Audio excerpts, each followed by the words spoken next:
ആശികേട്ടാ, ഇപ്പോൾ B J പിയിലെ ആഭ്യന്തര കലാപവുമായി ബന്ധപ്പെട്ട് നമ്മൾ നിരവധി വാർത്തകളായി കണ്ടുവരുന്നു.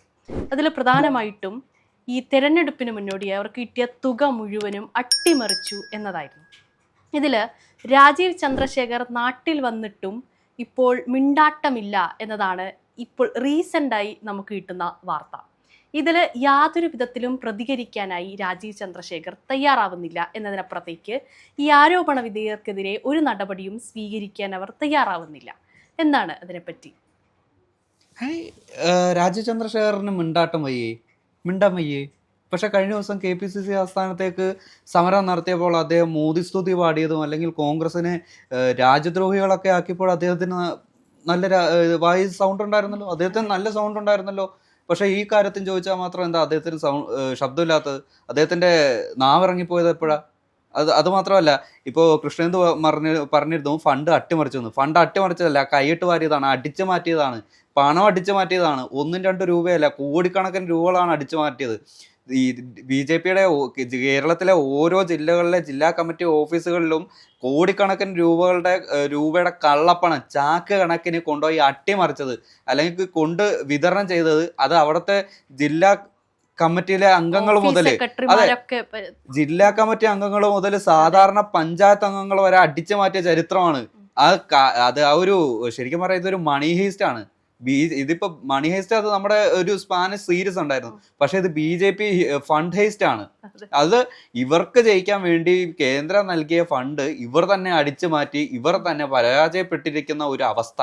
ഇപ്പോ കേന്ദ്രത്തിന്റെ മുന്നിൽ നോക്കുമ്പോൾ ഇവർക്ക് ഏറ്റവും വലിയ ഒരു കേരളത്തിലെ BJP പ്രവർത്തകരാണ് ഏറ്റവും സോക്കോൾഡ് ഭയങ്കര ആക്റ്റീവ് ആയിട്ടുള്ള പ്രവർത്തകർ. ബാക്കി സംസ്ഥാനങ്ങളൊക്കെ BJPക്ക് താല്പര്യമുള്ളത് കേരളം എന്നുള്ള ഒരു സംസ്ഥാനമാണ്. ഈ കേരളം പിടിക്കാൻ എന്ത് വിലയും കൊടുക്കും. ആ കൊടുത്ത വിലയിൽ നിന്നുള്ള കോടികളാണ് ഇവർ അടിച്ചു മാറ്റിയിരിക്കുന്നത്. ഈ പലവിധ ആരോപണങ്ങൾ വരുന്നു. ഇപ്പോൾ നമ്മൾ കഴിഞ്ഞ ദിവസം സംസാരിച്ചിരുന്നു, തൃശ്ശൂർ BJPയുടെ ജില്ലാ കമ്മിറ്റി ഓഫീസിൽ കൊണ്ടുവന്ന 25 കോടി രൂപ ജില്ലാ നേതാക്കളും അവരുടെ സിൽവന്തികളും എല്ലാം, അതെ, 17 ചാക്കുകളായിട്ട് കൊണ്ടുവന്ന് അട്ടിമറിച്ച് കൊടുത്തതാണ്. ചാക്കുകളിലാണ് ഈ പണം കൊണ്ടുവന്ന് കൊടുക്കുന്നത്. നമ്മൾ സാധാരണ ഈ നോർത്ത് ഇന്ത്യൻ മൂവീസിലോ അല്ലെങ്കിൽ ഏതെങ്കിലും വാർത്തകളിലെല്ലാം കണ്ടുകൊണ്ടിരുന്നത്. പക്ഷേ നമ്മുടെ കേരളത്തിലേക്ക് എത്തിയിരിക്കുകയാണ്.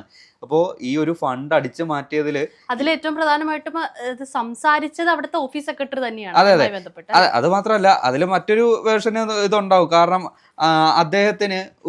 അദ്ദേഹം പറഞ്ഞ ആ ഒരു ഭാഗം കിട്ടിക്കാണില്ല, അല്ലെങ്കിൽ അദ്ദേഹത്തിന് ആ ഒരു തുക കിട്ടിക്കാണില്ല. അതുകൊണ്ട് ഈ പണം അടിച്ചു മാറ്റിയവരെ അങ്ങോട്ട് ഒറ്റി. അത് മറ്റൊരു വേർഷൻ. അതെ, എനിക്ക് കിട്ടിയില്ല നിനക്കും കിട്ടണ്ട എന്നുള്ള ഒരു പണ്ടത്തെ ടോക്കില്ലേ, അതാണ് ഇവിടെ സംഭവിച്ചത്. അതായത് എനിക്കെന്തായാലും കിട്ടിയില്ല, ഇനി നിനക്ക് കിട്ടിയത് ഇല്ലാതാട്ടെ എന്നുള്ള രീതിയിലുള്ള ഒരു പ്രതികരണമാണ് അവിടെ ഉണ്ടായത്.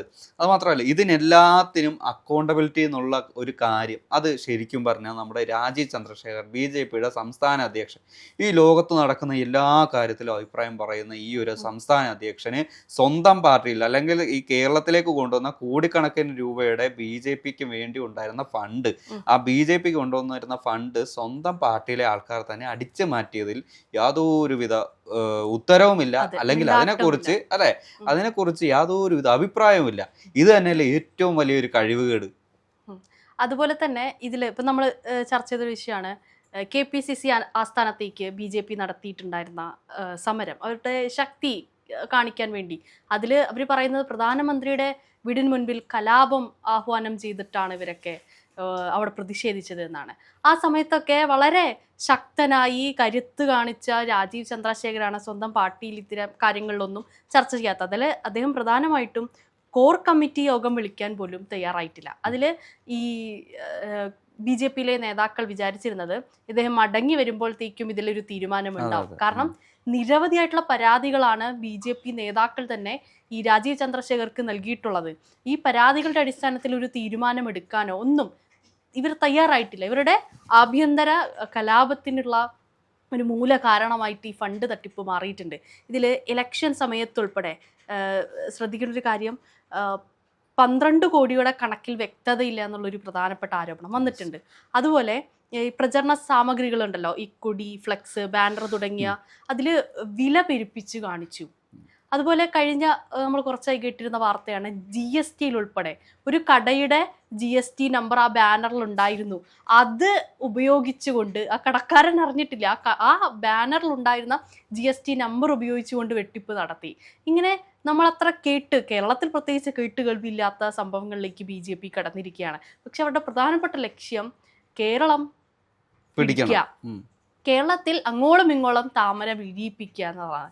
ഇനി താമര കേരളത്തിൽ എവിടെയാണ്, കുളത്തിലായിരിക്കും വിരിയാൻ പോകുന്നുണ്ടാവുക. ഇത്തരത്തിലുള്ള തട്ടിപ്പാണ് നടക്കുന്നെങ്കിൽ അതിൽ പ്രത്യേകം പറയേണ്ടത് ഇവർക്കുള്ളിൽ തന്നെ ഉള്ള ഈ പടലപ്പിണക്കം കാരണം ഇനി അങ്ങോട്ട് എന്തായിരിക്കും ഇവരുടെ സ്ഥിതി എന്നുള്ളതൊരു ചോദ്യചിഹ്നമാണ്. മാത്രമല്ല കൃഷ്ണൻ, ഈ 3 സീറ്റുകൾ ലഭിച്ചപ്പോൾ അല്ലെങ്കിൽ 140 മണ്ഡലത്തിൽ 3 സീറ്റ് ലഭിക്കുന്നതിൻ്റെ ആ ഒരു പ്രോസസ്സിനായിരുന്നു നമ്മുടെ നിയമസഭാ ഇലക്ഷൻ. ആ ഒരു നിയമസഭാ ഇലക്ഷന് കേന്ദ്രം നൽകിയ ഇത്ര കോടി രൂപയിൽ വലിയൊരു അഴിമതി അല്ലെങ്കിൽ വലിയ രീതിയിൽ അടിച്ചു മാറ്റിയ കേരള BJP പ്രവർത്തകർ അവരിനി കേരളം പിടിക്കുന്ന ഒരു സാഹചര്യത്തിൽ ഇവർ എത്ര കോടി രൂപ കേരളത്തിൻ്റെ പൊതുജനങ്ങളിൽ നിന്ന് അടിച്ചു മാറ്റുമെന്നുള്ള കാര്യത്തിൽ എന്തെങ്കിലും ഒരു ഉറപ്പുണ്ടോ? അല്ലെങ്കിൽ നമ്മുടെ കേരളത്തിൽ അങ്ങോളം അല്ലെങ്കിൽ ഇന്ത്യയിൽ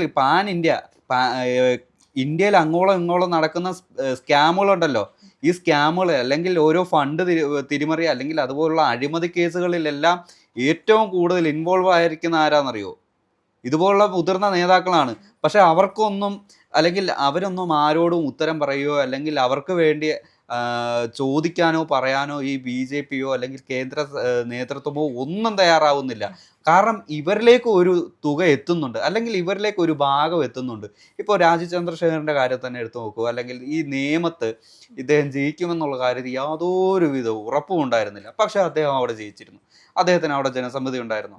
അദ്ദേഹത്തിന് അവിടെ ഈ ഇലക്ഷൻ മത്സരിക്കുന്നതിന് മുമ്പ് 1-2 വർഷങ്ങൾക്ക് മുമ്പാണ് ഇതുപോലെ BJP അധ്യക്ഷനായിട്ട് ഇവിടെ അവരോധിക്കുന്നത്.